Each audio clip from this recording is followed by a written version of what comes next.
Hello everyone, and welcome to the latest Work Foundation event looking at the changing state of the UK labour market.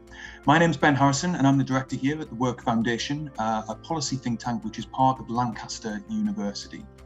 For those of you who don't know us, the Work Foundation has a long history stretching all the way back to 1918 and the Industrial Society, and throughout the past century in our various guises, we've consistently been committed to supporting everyone to access well-paid, secure employment. Our current work programme is particularly focused on job insecurity and those who face structural disadvantage within the labour market. Just to say at the head of the conversation, we are recording the event this afternoon. And if throughout the course of the session you'd like to ask a question, please use the questions tab in Zoom.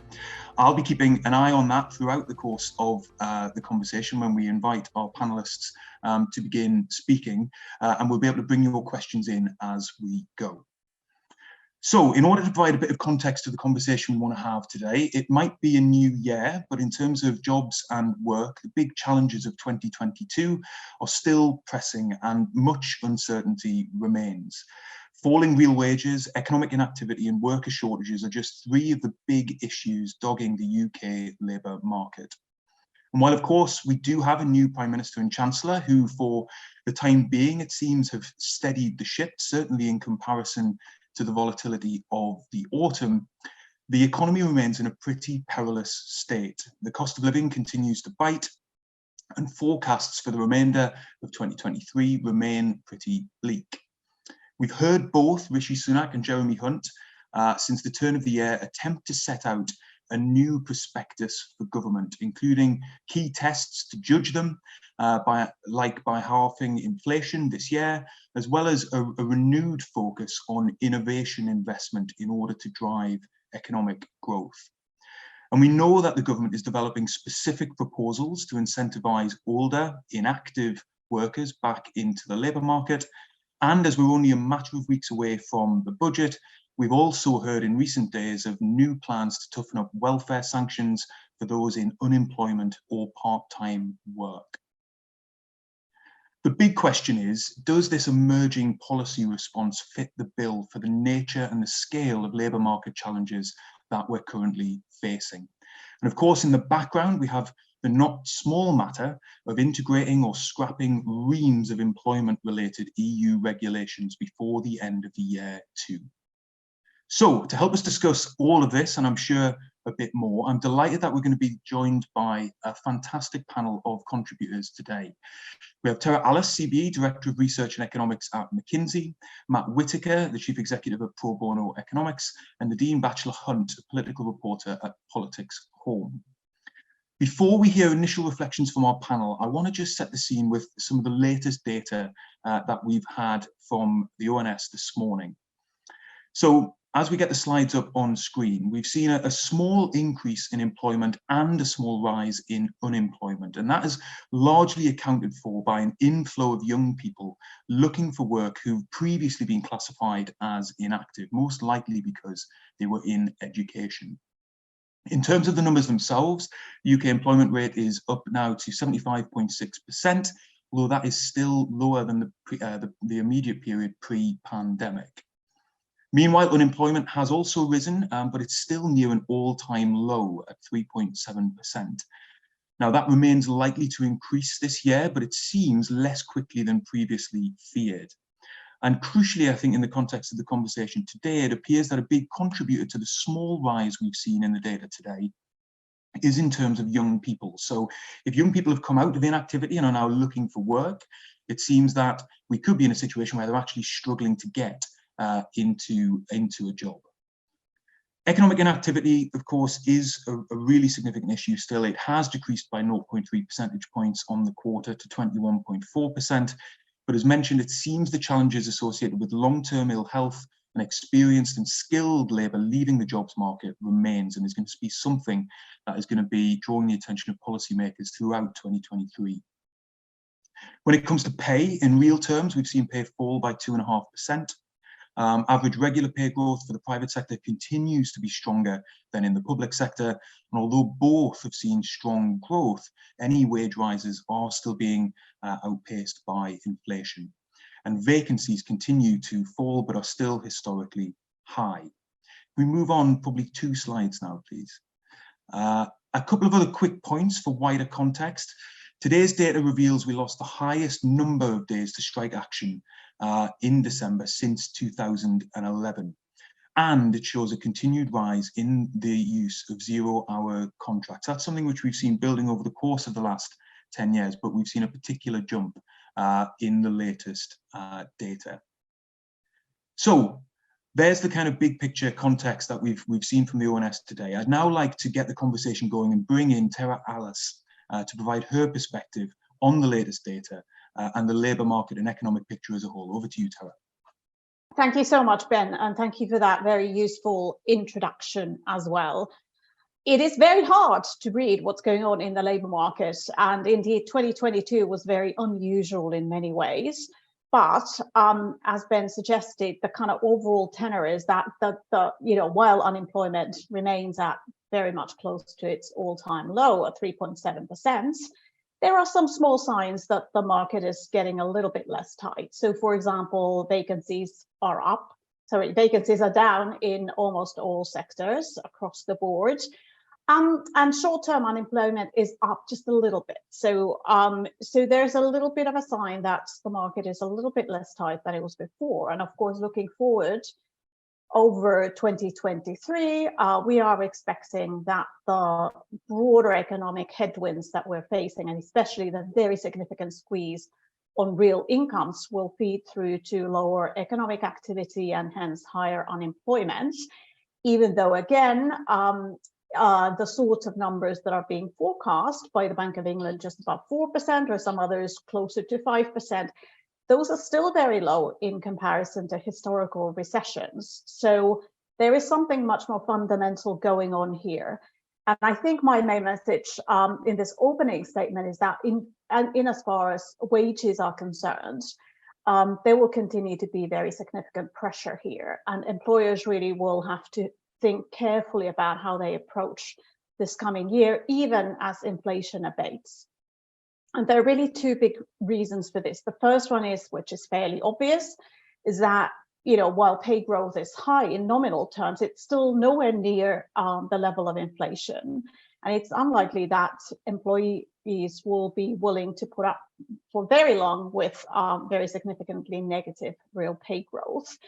And in a relatively tight labour market, they will continue to have options to move jobs. And this is indeed very much brought out by the data. The updated job-to-job flows from an ONS today suggests that they're at their highest ever, or continue to be close to their highest ever, and are very significantly driven by voluntary resignations. So not redundancies, but people just deciding they don't like their current job. And we also know from historical analysis that people moving jobs tend to get 4 times the sort of pay rise than people staying put. Of course, that's a one-off, but for many people, that will be a necessary or an important one-off in the context of the cost of living crisis.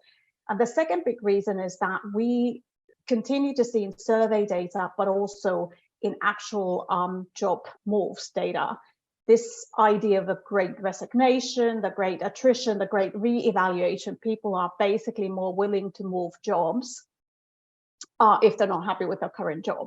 And of course, they might not be happy with the pay, but they might also not be happy with other characteristics, such as the degree to which the job offers promotion opportunities, development, the culture of the workplace, and so on. And we do see this as a continued trend. So taking a step back from all of that data, employers will really need to think not just the here and now and the tactical decisions around pay and terms and conditions, but very much kind of longer term outlook, which all other things equal is going to continue to suffer from some long term structural issues, which lead to shortages of labor certainly in specific occupations and in specific sectors.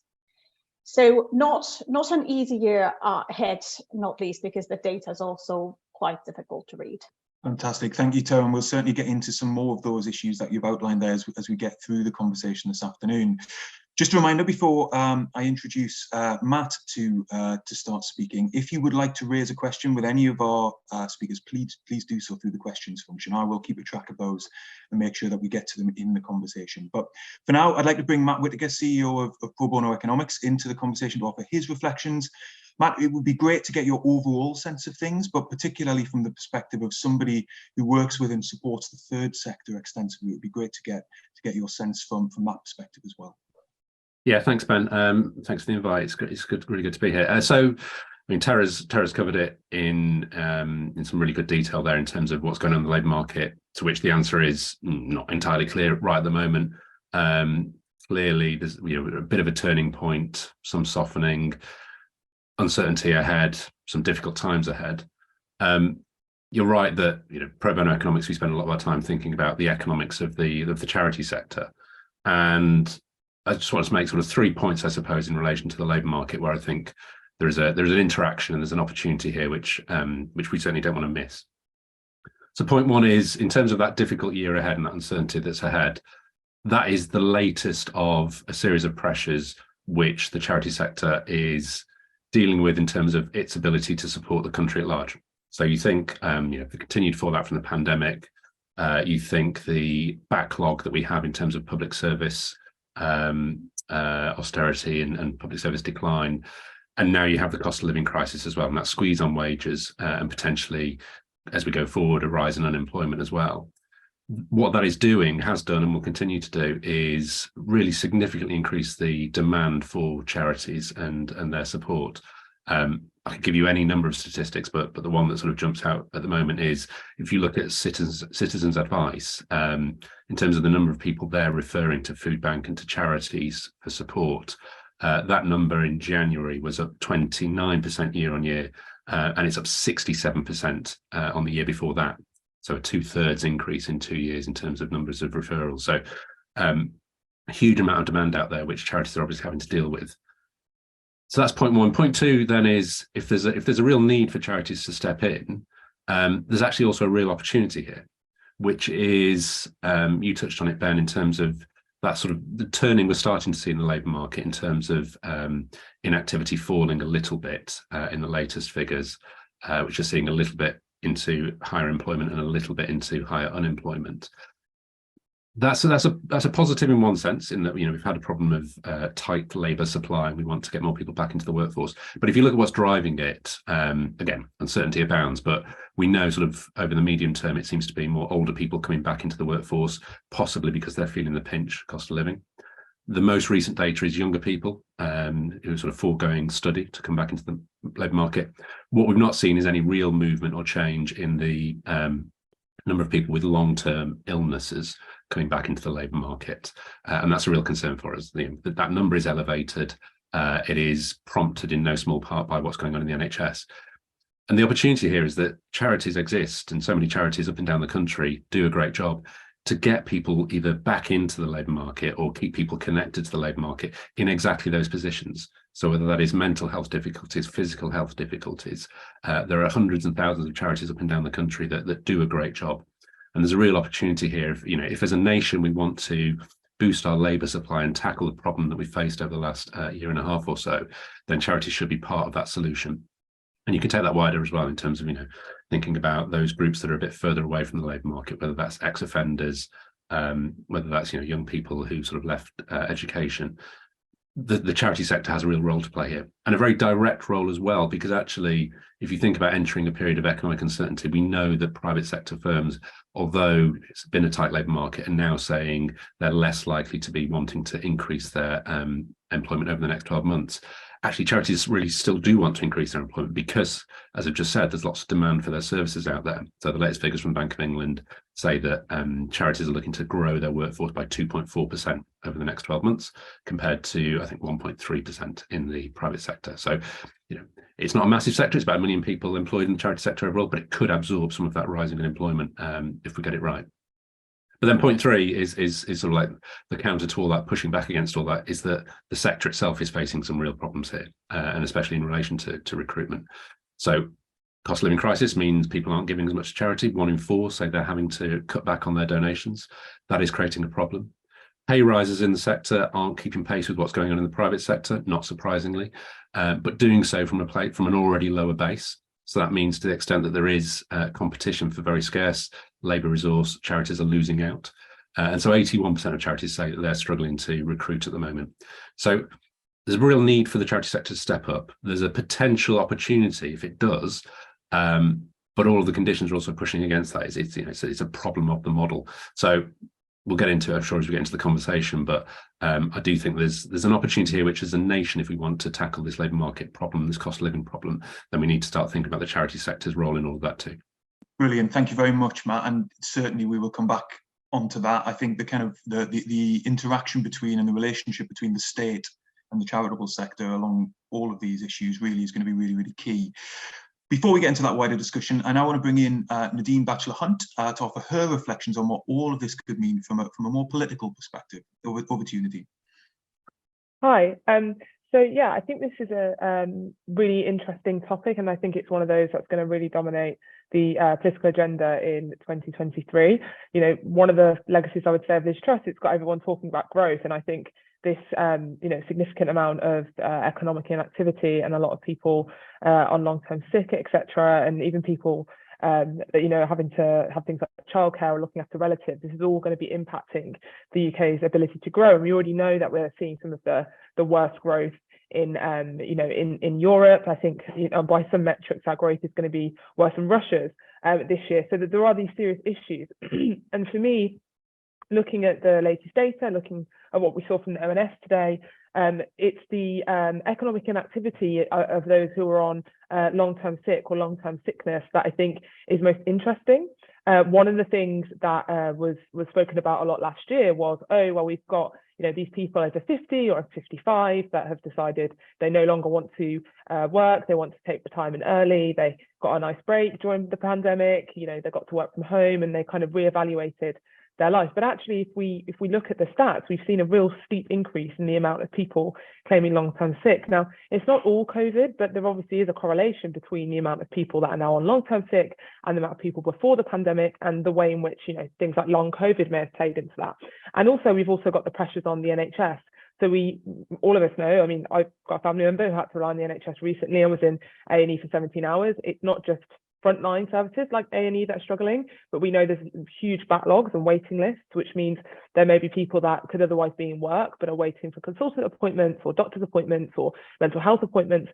So it's interesting to see how this economic inactivity is feeding into the issues we're seeing with the NHS and how health really is wealth in those terms.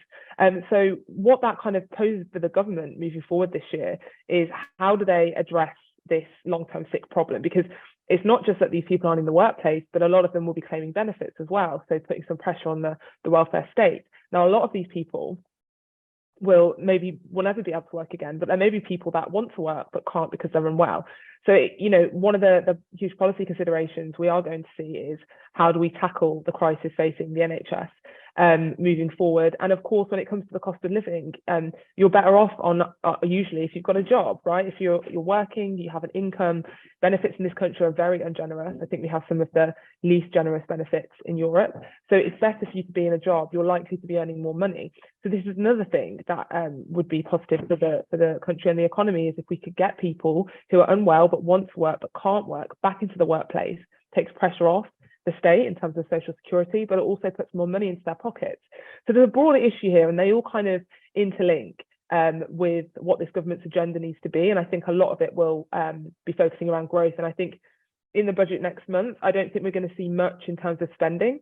I think we've kind of, particularly with the approach this government is taking, fiscal restraint, Jeremy Hunt's made it quite clear that they want to start reining that stuff in. I don't think we'll see tax cuts either. They've made that quite clear. But I do think we'll start seeing, how do we get people into work? Where this focus will be, I expect that we're probably looking to kind of clamp down more on claimants or benefit claimants or things like that, which charities and stakeholders, a lot of which won't think that's the right way. But in general, there will be this broader discussion about how we can get this kind of, this high levels of economic inactivity dealt with by getting people on long-term sick into work. And then also, one of the things we've seen a lot briefed in the papers over the last week or so is childcare. And I think that's another thing that's driving economic inactivity. You've got a lot of parents or even, grandparents, young grandparents who aren't working and are instead caring for relatives, caring for children, because childcare is so hugely expensive. We have some of the most expensive childcare in Europe. So this will be another thing, and I think we're expecting some sort of childcare announcements in the budget in that terms, which probably be one of the most significant announcements we see then. So yeah, there's a lot of moving pieces in this, and as everybody has said so far on this panel, the economic inactivity problem we're facing is quite nebulous, but it does feel that long-term sick and childcare seems to be some of the driving factors. Fantastic. Thank you, Nadine, and to each of you for your reflections. If all of our speakers can now turn their cameras back on, we'll get into the kind of more open element of the event. And actually, I'd like to begin really where, Nadine, you finished there in terms of that focus on economic inactivity, and perhaps do a bit of a deeper dive into that particular area. What certainly resonated from your reflections, Nadine, were the kind of connections really into other policy areas across government that we're starting to see being made in terms of why we're seeing some of that inactivity within the UK economy. But Tera, I wonder if I could maybe come to you first for just to take a bit of a step back before we get into some of the sort of the nitty-gritty of the policy. Do you have any reflections on how unique an issue this is for the UK economy compared to what other countries are seeing around the world? It is a fairly unique issue. Every country obviously faced COVID and had some very large dislocations in the labour market because of COVID. And each country had a slightly different version of the sort of policies that supported employment through that difficult period. But from the data that I've seen, the UK is at the top of the list in terms of countries that haven't had people return to the labour market. And Nadine has clearly outlined a lot of the reasons why that might be. I would like to emphasize, though, that underpinning all of this, if we kind of look on a longer term time frame, you could say that we were sort of already maxing out certainly in terms of male participation in the UK labour market. We have seen a productivity crisis, but the flip side of that is employment boom, especially among the older people. So part of this I see as a kind of not a backlash, but just a kind of natural, we're reaching the limits of how many people at the very older ages actually will want to and will be able to work. So the kind of structural factors were there before COVID and Ukraine and energy price crisis and everything like that. And now we're facing a sort of short-term set of issues that is particularly difficult here in the UK. Do you feel like, with that said, we're sort of close to finding a policy solution to this challenge? Are some of the things that the government has sort of trailed in recent weeks around potential tax incentives and other sorts of things to try and lure people back into the workplace, is that going to hit the mark here, or actually is that much too short-termist and not really thinking about the wider issues that might be driving this? So I would say, first of all, that we don't really know, because we haven't, I don't think, had a similar sort of situation. So we haven't got any empirical evidence to show one way or the other. My gut feel is that it is a big mistake to focus on money, because we know from all the other literature, from well-being literature and from organizational behavior literature, that the reason people leave jobs or leave the workplace or whatever it is as much to do with social connections, the way they feel about work, sort of some of the sort of more psychological factors, than it is about the money. Now, right at the moment, with inflation running at double digits, of course, how much you're paid is going to be a critical issue, but I don't necessarily, well, I hope inflation will come back to sort of more normal ranges, at which point it's the kind of quality of the work that becomes a much more important attractor for people. So I think we need to look at it both ways. Nadine has listed a number of very important structural reasons why people aren't returning. But I also think we need to think about the degree to which the workplace is a place where people want to be. And that's going to need to be a consideration in terms of attracting people back. Thanks, Tera. And Matt, from your perspective, I mean, we've heard directly at the Work Foundation from John Ashworth that from the Labour Party's perspective, he believes that we need a whole new approach to employment support, essentially. And actually a big part of that is around devolution and moving some of these services more locally so that there can be a greater connection between people and the jobs that may be on offer in an area, or potentially more intensive support, which could tackle some of the issues that Nadine rose. Clearly, the charitable sector could have a really important role to play in that sort of thing. Is that a kind of policy direction that sort of you think is sort of worth supporting? Yeah, I do think that's right. I think the sector's coming together. So it's not about government solving this on its own. It's not about the charity sector stepping in and sort of picking up the pieces when other things fall apart. And it's not about businesses sort of doing their own thing. I think it is about the sectors coming together and saying, okay, what does the UK labour market look like in a sort of post-industrial, post-COVID world, post-Brexit world? And how do we come together in order to make sure it works in the best way possible? And I think Tera's point is absolutely right, that we need to be thinking not just about the sort of traditional mechanisms of whether it's carrot or stick, whether it's conditionality or tax incentives, but actually thinking about an employment service which is flexible and tailored and meets the needs of both employers and employees. But I do think there's also just something more fundamental here, and you can work around this within that sort of model. But to take Nadine's point on the long-term health, that is just something that we need to fix out with the labour market. One of the examples that when I was sort of doing a bit of thinking ahead of this, I just jotted down, or a colleague told me about, is the sight loss charities came together and compared figures and showed that they'd had a 59% increase in demand for support in the 2 years between 2020 and 2022 because of and they said it was a direct causation, a drop in glaucoma treatment. Mm. So that lack of capacity, this is one example, but that lack of capacity in our public services has a very direct effect, which, if people are unable to see, then no amount of tax incentives is going to be the thing that gets them back into the labour market. So yes, the sectors need to come together, those local services which reach people in the places they need to be reached in a flexible way. So it's not all about, you only happen to stumble across it if you're already, in the job centre or on benefits. But also just deal with some of these fundamentals, please, around, the sort of the disinvestment in public services, which is creating these backlogs, which is hamstringing us as a country and speaks to the sort of UK exceptionalism compared to some other countries, I think. We've had a specific question in that spirit, actually, Matt, from an attendee around sustainable funding in the charitable sector and a fear that specialists in delivering employment support will go into liquidation at the end of the ESF and in that gap before the UK SPF starts. The question is around what can we do to stop that from happening? But any reflections you have on that particular issue? Yeah, I mean, that's a huge problem. If you want to get a sense of how big a problem that is, go pay a visit to Northern Ireland, where because of the lack of a Northern Ireland executive, you're already seeing that withdrawal, and you can already see not just charities, but all sorts of services that are in this area disappearing, really, and it's creating huge problems. And the level of inactivity and non-employment in Northern Ireland is doesn't bear any comparison to the rest of the UK. So that is a big problem. And in terms of the sort of more sustainable funding and more generally, it isn't just about government. It isn't just about government. And again, it comes down to this thing of if you can bring the sectors together. So we've just completed a 2-year commission on civil society, which I won't try and summarize now.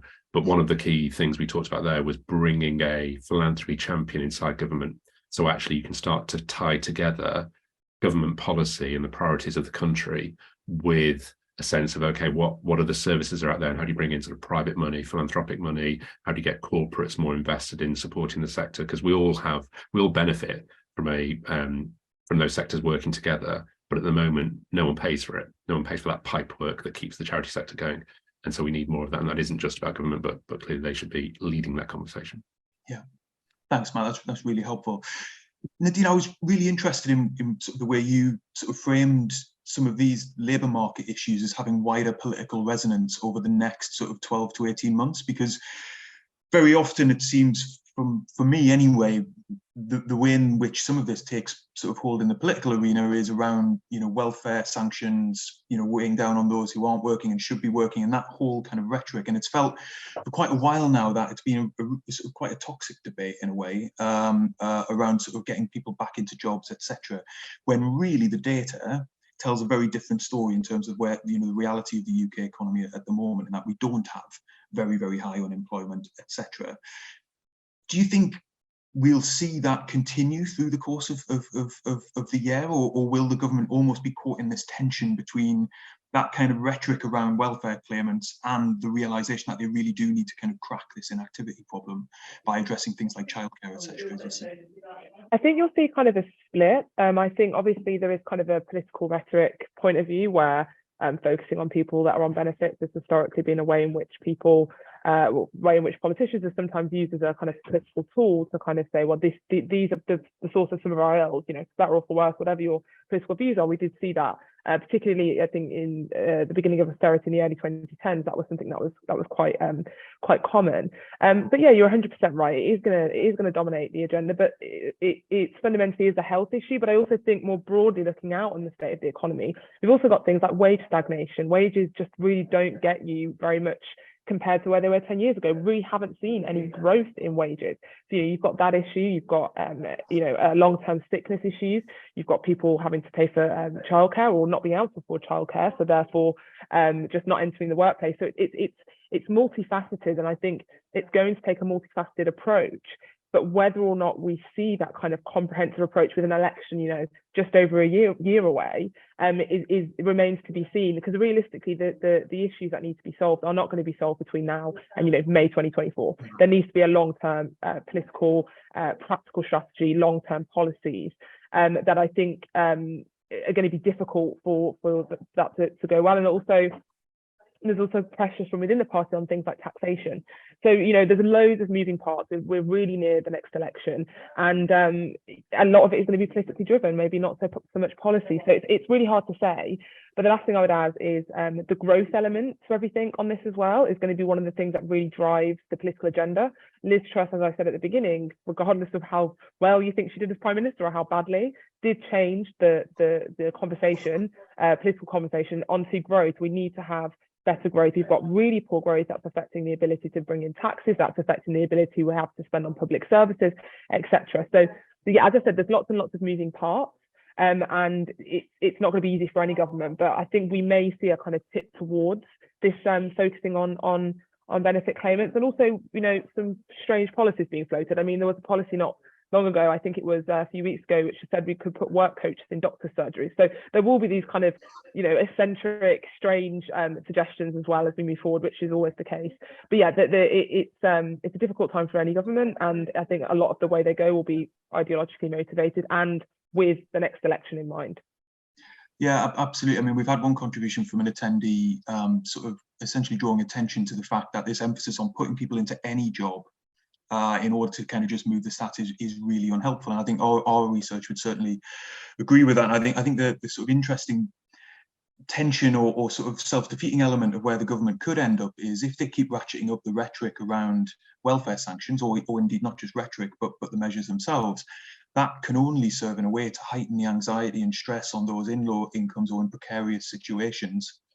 And given the connections into ill health that we know are sort of underpinning some of what we see in the labour market, that actually could lead to sort of even worse outcomes.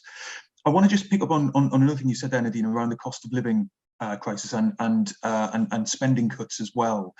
Now, obviously, the Prime Minister has set himself a target of halving inflation this year, and there's been political debate as to whether that is a reasonable target or not. But clearly, the reality is, for most forecasts, people are going to be feeling the cost of living crisis right the way through 2023 and potentially into next year as well.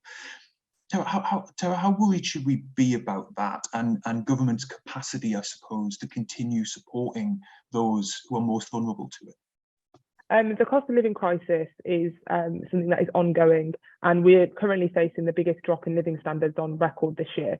So, last year, in many ways, is going to pale in comparison to this year when it comes to that sort of stuff. I mean, I was meeting with some charities and stakeholders this morning, and they're really concerned, for example, about debt, the amount of debt that has built up over the last year because of rising costs. You've got a growing number of people buying essentials like food, energy, heating with credit cards because they can't afford to spend their wages. They're not earning enough money. So this cost of living crisis is going to continue into this year and probably into next year. We're going to have a lot of economic scarring because of this, and inflation as well eats into wage values. It eats into the real terms increasing wages. So you've also got that kind of severe wage stagnation and kind of contraction, and so it is going to get worse. And we're seeing the energy price cap, increase to 3,000 in April. That's going to put another, hundreds, potentially thousands of pounds onto people's bills that they just simply can't afford. So, this year is going to be worse than last year. And, we are facing terrible economic growth as well.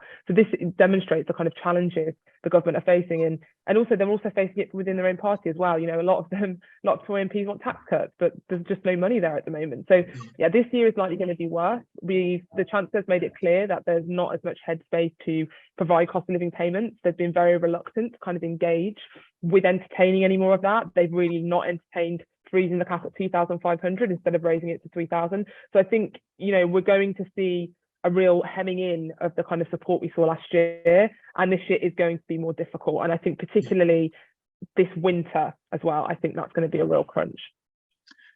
Tera, would you sort of agree with that? And I suppose just picking up on your earlier point actually around the role of employers to be providing, I guess, a higher quality offer in order to sort of respond to labour shortages.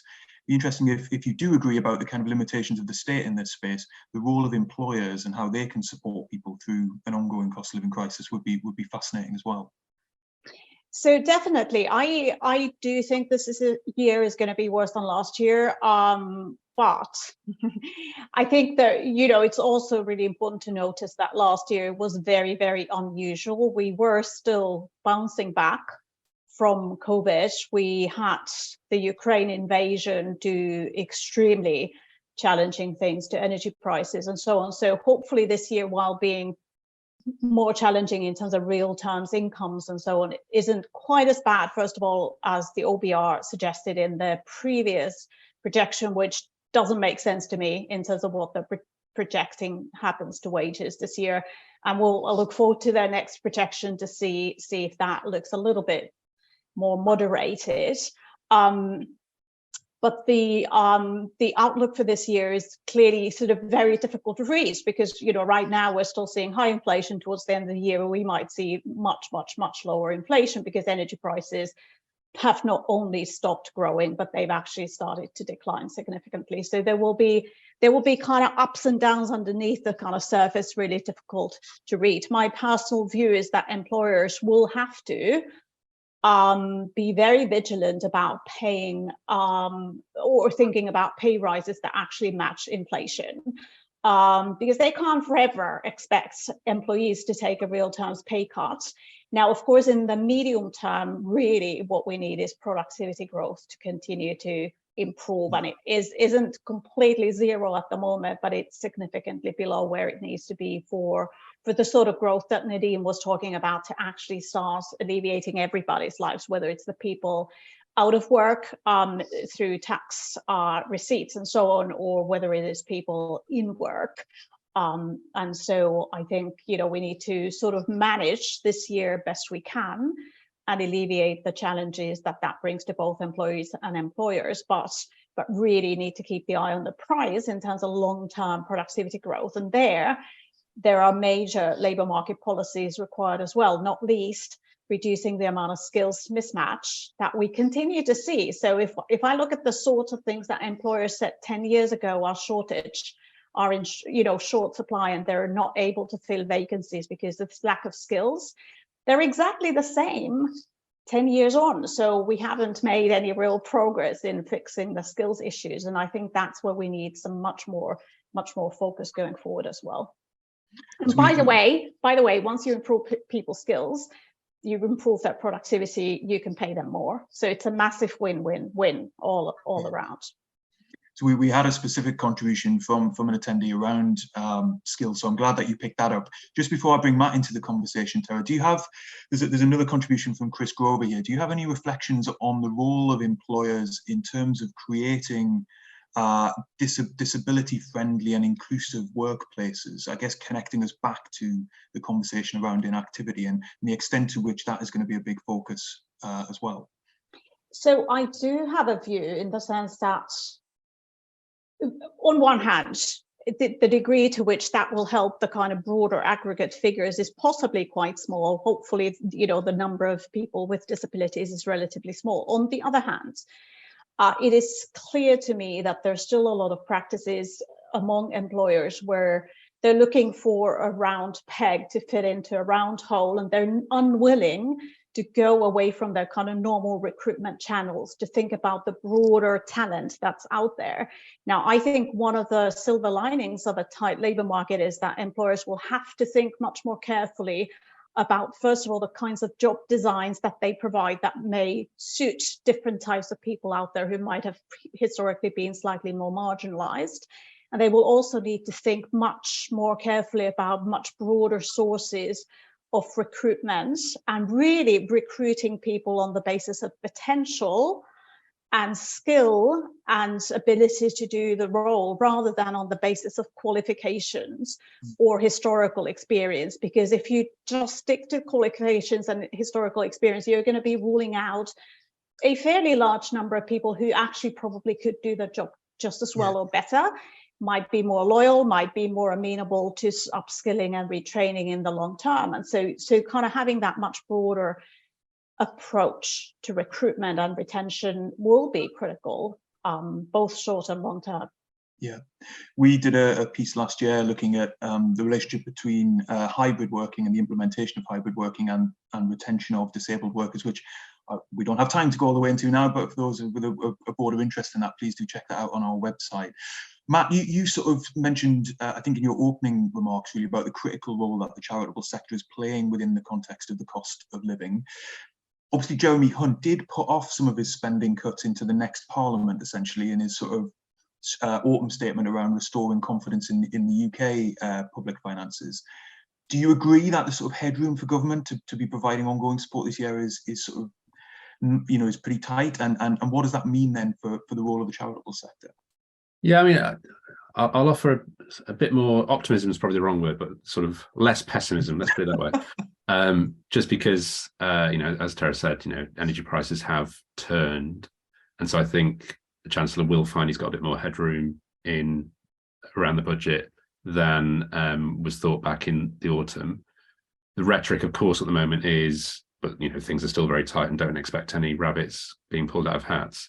But I think, you know, inevitably, he will want to do some things, and I think actually it will be to the benefit of all of us if he does do some things, you know, not least in terms of direct support for the most vulnerable and those that are, you know, at the sharpest end of the cost of living squeeze, whether that's around more energy support or it's around benefit payments or other forms of targeted support. Because, you know, the picture that we've all been talking about, and certainly that picture that I painted at the start in terms of where the charity sector is and the level of demand that charities are seeing is just it becomes a vicious circle. You know, you fall very quickly into a downward spiral, and so some measured investment from the government short term, I think, would be a very positive thing. You know, Nadine's absolutely right that there's internal politics, and, you know, there's plenty within the Conservative Party who want tax cuts, and so that is difficult to get through. But I think you know, the Chancellor has shown himself so far to be relatively sensible. So I would hope that there'd be a bit more movement there.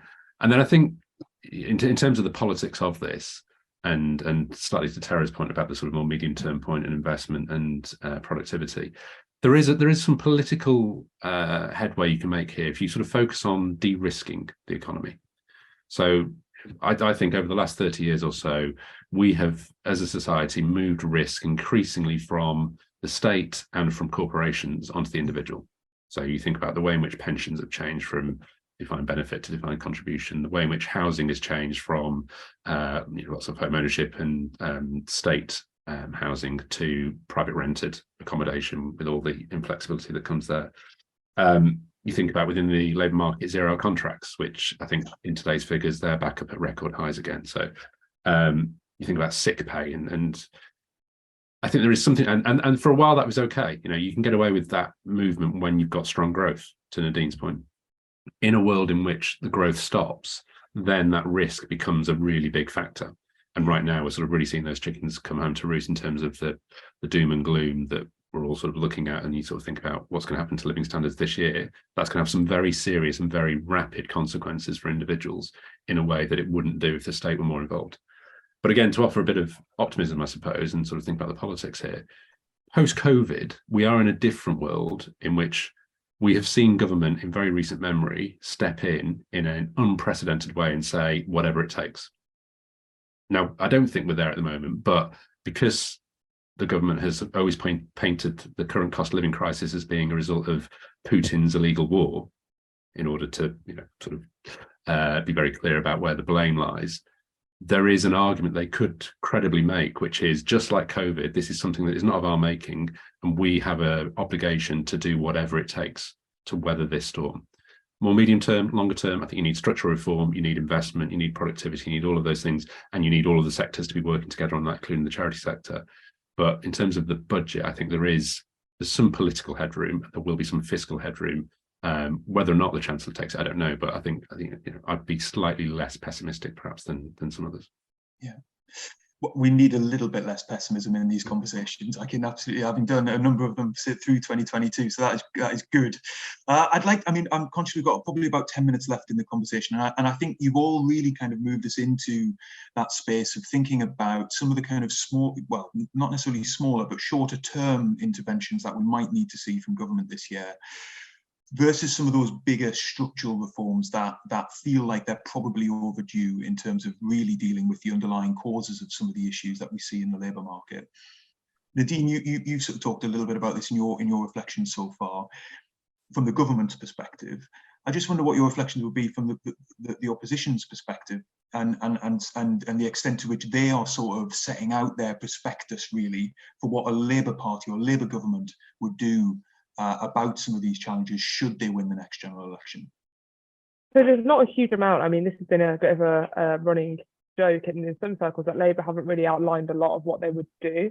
I mean, they are in opposition, and their big conference is this autumn, and we'll expect them to lay out lots of policies. But there are certain things that you're getting sounds from Labour, which is they'd extend the energy price guarantee at a current level and things like that. But there isn't a huge amount that they are suggesting that they would do, in short. So there's a lot of things that are coming from charities and stakeholders that they're calling for that would be really helpful. So on a kind of micro level, things like a social tariff for energy bills, so protect those on the lowest incomes, and ensure that they're not getting pushed onto prepayment meters and going into the dark or whatever. More generous benefits for people out of work. Giving them enough money to live on, things like benefit caps. So there's lots of things that are being requested from think tanks and charities, but unfortunately at the moment we aren't seeing a huge amount of policy suggestions from the Labour Party. But again, they are in opposition, and it does kind of feel, with the policies on the cost of living crisis, that it's slightly the kind of hunger for it in Westminster has slightly run out of steam a little bit. Back before the autumn statement in November, it was on everybody's talking about it constantly. We need more financial support, we need a rescue package, etc. That doesn't seem to be the same kind of mood music at the moment that's kind of coming from Westminster. That may change in the run-up to the budget. There will be a lot of lobbying from energy charities, poverty charities, etc., asking for more money. But one of the things I think the government will point to is we're uprating benefits in line with inflation in April. We've provided all this financial support. In November, some payments of that will still be coming through this year. So, but when it comes to the Labour Party, there isn't a huge amount really that they're offering at the moment. I think their key thing at the moment tends to be focusing on opposing the government, not really, there are some things, but nothing substantial, I think, to tackle the scale of the issue that we're seeing them suggest at the moment. But again, I think that will change later in the year around their conference season. Just before I bring Tera in to reflect on this, Nadine, is there any prospect from your perspective that we might see an earlier general election this year, or is this going to be a government that seeks to kind of hang on for as long as it can? I don't think we'll see a general election this year, purely because the polling is dire. They've got another year, and if they stick around, don't think many people are expecting them to win next year. I mean, who knows? Polling, etc., has been wrong many a times in the past, here and in America. But no, I really doubt we'd see an early general election. My instinct, and I could be completely wrong, is that we'll probably see an election in summer next year. Technically, they could push it to 2025, technically, but I don't think they'd want to have another winter season to add to the kind of the cycle that they'd be in. So yeah, I think we'll see one next year, but I'd be extremely surprised that if we had an early general. With that in mind then, Tera, if we have 18 months essentially of the political status quo at least, do you have any sort of faith or confidence that we might start to see at least some of the ground being laid for the longer term reforms on, for example, economic inactivity, or the links into the health service that we talked about earlier in the conversation being really critical here? Or, I mean, from the Work Foundation's perspective, we've long championed, introducing an employment bill to kind of make sure that regulations were sort of reflective of the current labour market around insecurity and things like that. Can we get our hopes up in any of those areas that the government will sort of start setting out a more ambitious and longer term agenda? It's obviously incredibly difficult to predict. I'm not a kind of political commentator in the sense of being able to predict some of those things. I think what gives me hope is, first of all, the fact that we should now be out of crisis mode. Yes, there will still be a lot to be worrying about with regards to energy bills and the degree to which support is needed for certain households there, but in some ways we're now into like the second round of that sort of discussion, and so the broader picture should be something that is possible to focus on. And of course, some of the noises we're hearing from the current government are also in the correct direction. We need fundamental structural improvements in the way the economy operates. It's harder for me to comment on any of the specific policy proposals. I suspect that one of the things that will continue to happen is, a very healthy debate around all kinds of sort of broader concepts. For example, top-down versus bottom-up. I was very much struck by what Matt was saying about the role of charities in helping people back to work, and certainly our empirical experience and evidence suggests that a lot of whether people end up getting a job and staying in a job has to do with their very specific circumstances, and you often find that those sorts of situations are much better dealt with bottom-up than top-down, because by definition, top-down, you can't deal with all the special circumstances of millions of people. And so I'm hoping that and the kind of continued debate around devolution and the sort of just like a reflection on how policy even works in this country there will be sufficient time to engage in that debate for that also to lead to some high quality policies in the short to medium term. Matt, finally, do you have sort of further reflections in this area? Yeah, I mean, similar to what Tera just said, I think, if 18 months down the line, hopefully the worst is over. And the good scenario is the sort of main political parties recognise that there is a need for a new vision, because we will have not drifted, but we will have been through effectively 15 years, almost 20 years of crisis after crisis, sort of 3 once in a generation crises. On the back of each other, and so it's time for a refresh. And so if both main parties and in Scotland as well and elsewhere are able to sort of think, okay, well, what's the vision for Britain in the 2020s and 2030s? And as I say, for me, it would be something around de-risking the economy and thinking about pulling all the sectors together and pushing in the same direction. Then great. I think the less good version is the Conservatives just sort of survive, and Labour recognises that it just keeps its head down and it wins the next election, and therefore it doesn't have to come up with anything particularly bold which could be shot at. But in that world, I think Tera's right. That sort of bottom up. If you're not going to have the vision yourself, just step aside. Because actually, I do think, again, sort of have a bit of optimism, I suppose. I think the business community is in quite a good place right now.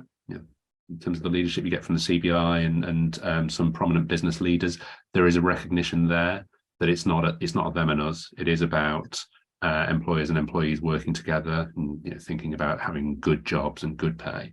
So I think that is helpful. And I think the charity sector, although it is in a very difficult place right now, the big funders of the charity sector, again, having come through COVID, they're in a better place. They recognise that more patient funding for the sector, allowing the sector to set its own agenda rather than imposing what they think should be the right thing, is a good place to be. So if government can step aside, then I think actually some of those other communities can step in and hopefully sort of put us onto a better path. Yeah, I think that certainly resonates with some of the work we've done with employers recently. Obviously it varies significantly and, you know, by sector and by scale of organisation and whatnot, but I think, you know, that is certainly an interesting question for us more broadly at the moment of, have we seen that sort of relationship between employee and employer change over recent years, and perhaps accelerated through the pandemic and everybody's experience of that, and what workers expect of their employers and what employers see as their responsibility as well, which I think is definitely, yeah, that'll certainly be something we come back to. In the time that we have left then, to sort of bring us back to the immediate, obviously we have a budget coming up quite soon. It's unlikely, I suppose, in many respects, we'll see great shifts in the data before that. So given what we know today and taking into account all of the uncertainty that there is, it'd be great to get a quick reflection from each of you of either the thing that you think that the Chancellor must do in his budget to deal with some of the challenges we're facing, or what you expect him to do in order to deal with some of those challenges. And Tera, I'll come to you first. Thanks, Ben. I think I'm going to slightly dodge the question in the sense that I actually don't think that there are going to be any one-off policies that I want to see or they should be putting into the budget.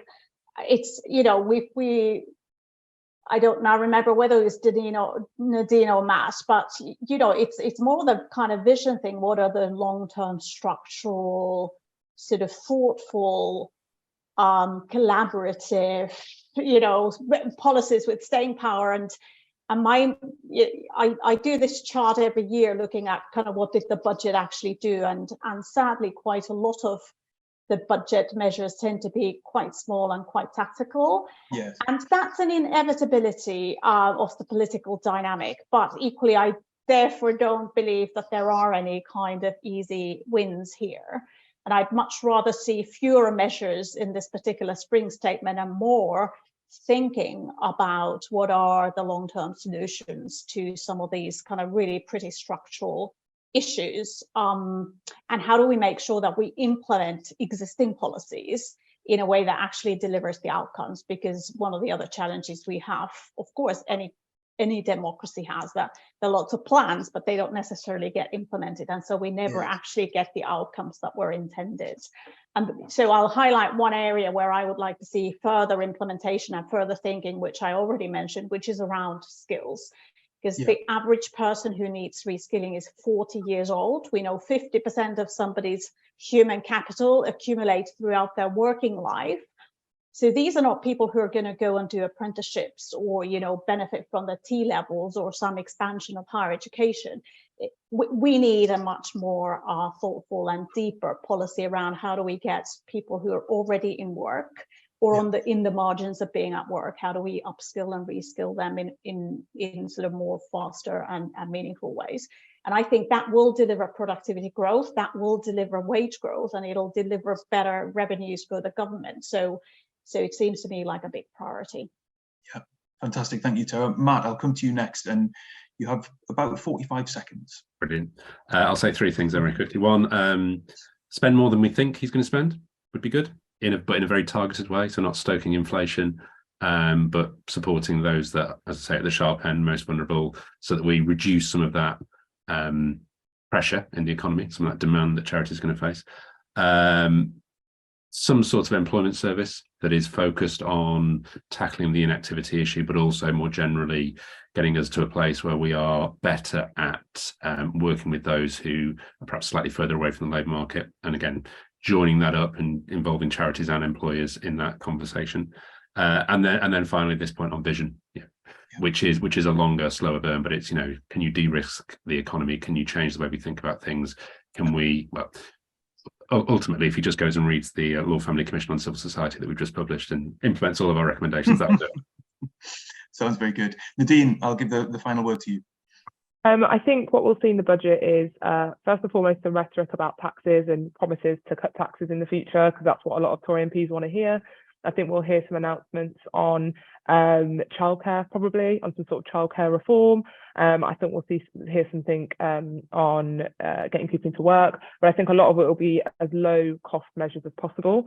And I don't think we'll see any big spending, like any kind of cost of living support, purely because they've made it quite clear that they want to have this kind of tightening of government spending, and they're just going to keep throwing back to November, where they said we spent all this money on cost of living payments, we've got benefits up rating in April, we've done our part. So I don't think we'll see much in terms of social security support.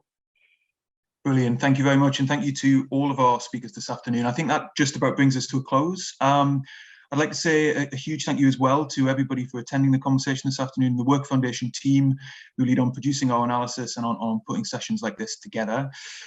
Just to say at the end, we've got a busy programme of research and events underway in 2023. Last month, we published a really important briefing on the impact of the government's drive to resolve all matters of retained EU law by the end of 2023, which highlighted that the rights of millions of UK workers could be affected. That's live on our website at the moment. And we're going to be publishing further research on the cost of living in February, specifically looking at how employers can support their workforces. Our next Work Matters event in this series is scheduled for the 18th of April, and again, details can be found on our website, but the best way of not missing out is signing up to our newsletter. For now though, thank you once again. I hope you found the conversation valuable and enjoy the rest of your afternoon.